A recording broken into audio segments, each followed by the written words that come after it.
What's up, everybody? I am here to give you my weight for this week. It's not really a official weigh-in video, but just gonna basically tell you what it was. If you can remember from my last week's video, which was actually a before and after, or my second before and after video, progress update. My goal for this week was 241. My weight last week was 244, and my actual weight this morning was 240. So I surpassed what I actually, set as a goal. It's not like I was planning to pass it. It just kind of basically happened. Anyway, that was that. I do want to talk a little bit about the importance of belief, in your weight loss efforts. I'm not trying to be a guru here, but this is just something that is working out very well for me, being a person who has tried to lose weight a lot in the past.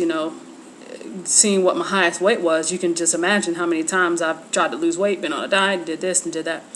And this is the first time I've actually had this much success. And I don't really see that changing anytime in the future.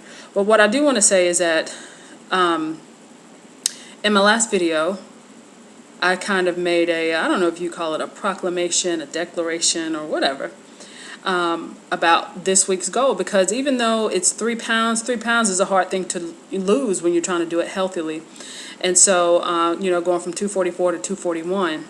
And so in that video, as I was making the video, I wrote that it will be reached. I will reach that goal. And it wasn't that I was being cocky. It wasn't that I was being, I wasn't trying to make myself out to be something that I'm not. But I put that in there really to add to my mental toughness, if you will, because you have to, you have to be mentally tough to lose a lot of weight, to lose any weight, really. And I was thinking back as I watched the video, like yesterday, I was thinking back to when I used to try to lose weight, and even though I was doing it healthily, not always, but a lot of times I was, I would write my goals down as I was writing them, knowing that I wouldn't achieve them, not believing myself that I would ever achieve those goals, but I wrote them down anyway because that's what you're supposed to do. And then lo and behold, a couple months later, I look back through the book and I'm like, oh my God, I can't believe I even wrote that down. What was I thinking? I mean, that kind of goes through your head when you don't really believe that you're going to do something. When you don't give yourself the option to fail, on the other hand, you don't use failure as a cushion. You don't use that as being something, it happens, it's happened before, so why should this time be any different? When you give yourself the opportunity to fail, when you give yourself the option to fail, then failure is just kind of lurking right there behind you. When you don't give yourself the option to fail, you do everything in your power to make sure you succeed, if that makes any sense. If you look at failure as not a nice, comfy little cushion and look at it as a bed of nails, you won't really fail. And another thing, and it's almost really like you're trying to psych yourself out. And there's a phrase that says, fake it till you feel it. Well, I had to psych myself out for a long time to make myself feel as though I did not have a choice but to succeed. Here's an example.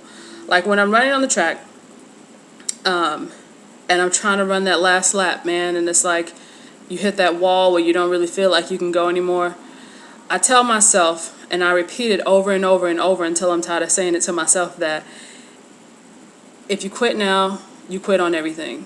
If you don't do it now, then you just wasted your time. If you quit, you'll never do it.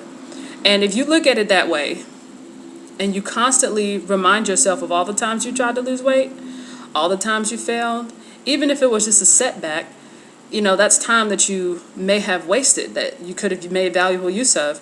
If you look at it that way, you can say that you have taken failure off of the table. and that success is something that is going to come regularly to you. If you put the same amount of energy into losing 2 pounds per week or 1.5 pounds per week as you do in trying to reach your goal weight, then really it's only a matter of time before you get there. But if you try to focus on all your energy on the things that you messed up on the goals that you did not reach, then you'll never really get there. So again, if you don't believe that you'll get there, you won't. You're right, you won't get there. But if you really honestly truly believe that you will get to your goals, no matter what those goals are, whether they're fitness goals, whether they're, goals as far as cleaning up your diet, or whether it's just weight loss goals, or all three, as it is with me. If you believe that you're going to do it, you're going to do it. You're going to make sure there are things in place around you every day that keeps you on that path to success. So just try to remember, this was something that I was just thinking about, try to remember that you will get there if you really truly do believe in yourself. That's a cliche, but what do we know about cliches? They're like the truest phrases on the planet. That's why people say them all the time. So anyway, guys, my goal for next week is, next Saturday is, let's see, since I'm 240, really it's about 240 and a half, but I'll say 239, 238, 238. I'll probably hit 238. So anyway, get back to me. And I want to say thank you to all my new subscribers. I've gotten a lot of subscribers this month. And I really do thank you guys for your support, because it goes a long way. It really does. So catch you guys later. And I'll be keeping in touch.